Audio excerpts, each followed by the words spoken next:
Šodienī auto testā ir Renault S-Space. Renault liels autoražotājs ar plašu automobīļu sortimentu un pēdējos jau 10 gadus būtiski nāk klāt ar visādiem jaunievedumiem, ar dažādām elektroniskām palīgierīcēm. Portāls iauto.lv piedāvā. S-Space ir auto, kuru es nevēlējos pēc īsā nedēļas nogales testa atdot atpakaļ. Tāpēc es sarunāju uz ilgāku testu, jo auto ir viens no maniem top 2 šī gada jaunajiem modeļiem. Kas un kāpēc? Tas ir viss kopums. Gan kvalitāte, gan dizains, bet pats galvenais ir braukšana. Man ir grūti noticēt, ka te ir 1,2 litru hibrīd dzinējs, kurš attīsta 200 zirga spēkus. Un no 0 līdz 100 ir zem 9 sekundēm, tur 8,8. Patēriņu sola no 4,3 līdz 4,6 litri, man ir 5,9.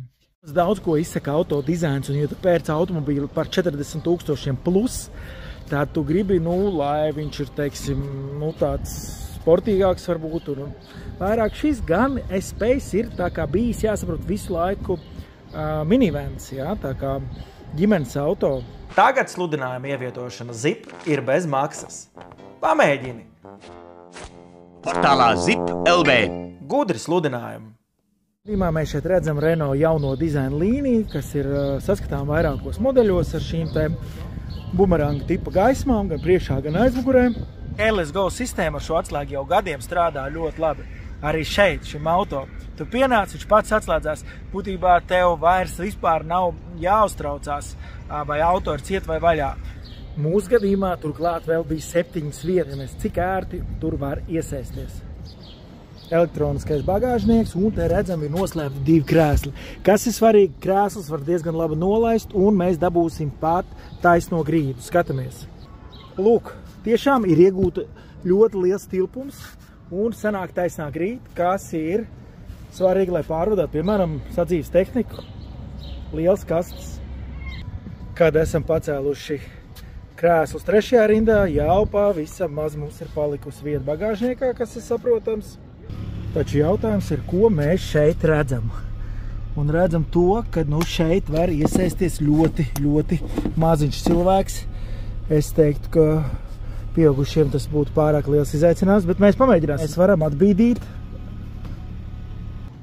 otro rindu, bet, lai atbīdītu otro rindu, mums ir arī tomēr jāpabīda 1. rinda. Pabīdīju 1. rindu, te var redzēt, kur palika 2. rinda, tā kā bija iepriekš normāli braucot. Tātad diezgan liela gabala, pat 10 cm šeit pabīdās. Kā būs te iesēsties, pastīšos no sākuma aizmugurē, un tad sabīdīsimies.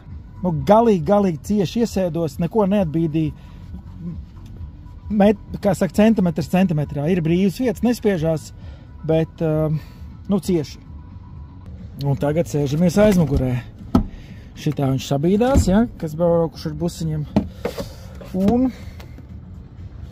šaurs spraudziņi, pa kur iekāpsim iekšā. Kaut kas man te izdevās, pa to iekāpt varēja fiziski. Un pastīsimies. Kas man sanāk? Ceļiem vietas pietiek, bet bišķiņā aizmuguri vēl jāpielabo. Tomēr var braukt pieaugušais. Varam braukt ar glānci, kur nolēžam. Ja, piemēram, 6 jābrauc, lai, kā saka, vieta. Bet es arī atlaidu muguru, kas bija iespējams. Un kur te pat ir glāžu turētāji. Ir 2 USB-C lādētāji. Un paceļot šo te, mēs varam regulēt to leņķi, bet tas arī ir maksimums. Tomēr pieaugušs cilvēks var sēdēt arī aizmugurē. Var sēdēt 2 pieaugušie, un es neteikšu, ka galīgi tā neērti. Vienīgais jautājums ir par galvas drošību. Ne tik viegli, bet sanāca atbīdīt arī galvas aizsegu. Un jāteic, ka viņš neko daudz nedod pieaugušiem, tas ir vairāk domāts bērniem, jo pieaugušiem galva atcitās jau pret šejieni. Šajā rindā lielākās grūtības sanāk būtībā ar drošību, kas attiecās pieaugušam cilvēkam ar galvas aizsegu, jo galva sanāk atcitās pret šo te malu. Varbūt netik labi var redzēt, bet tā tas sanāk, un avārijas gadījumā trieciens varētu būt diezgan sāpīgs. Augšā savukārt vietas pietiek, te ir aptver, man sanāk pat roku ielikt, tātad kaut kā 2-3 centimetri kāpjot ārā, gan var šitan galvu atsist. Jāpieliecās. Iekāpt bija stipri vieglāk kā izkāpt. Vairs nav minivan virsbūve, bet Renault E-Space arī oficiāli tiek sauc par crossover, SUV vai kā saka mēs, par apvidus auto. Un, protams, ka tas mazina šo te iekāpšanas, izkāpšanas ērtību. Salona apdare Renault E-Space ir vienkārši lieliska. Ne katrā premium autā ir šādi spilventiņi.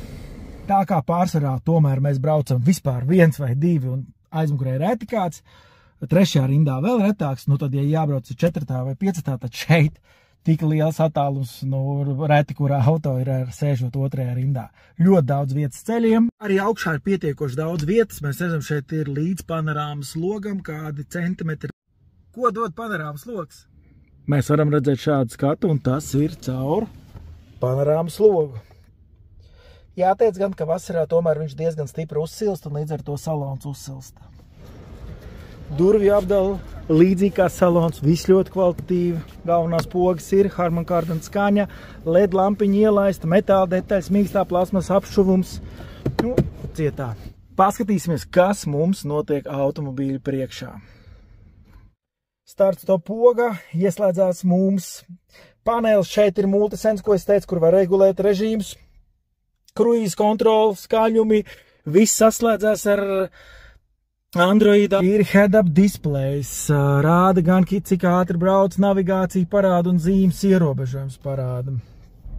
Ekrāns, dzīdrs, ļoti, teiksim, var uzlikt arī asketiski, kā ir tagad, taču var pamainīt dažādos variantos. Un paskatīsimies, kā parāda navigācija. Wow, viss pilns.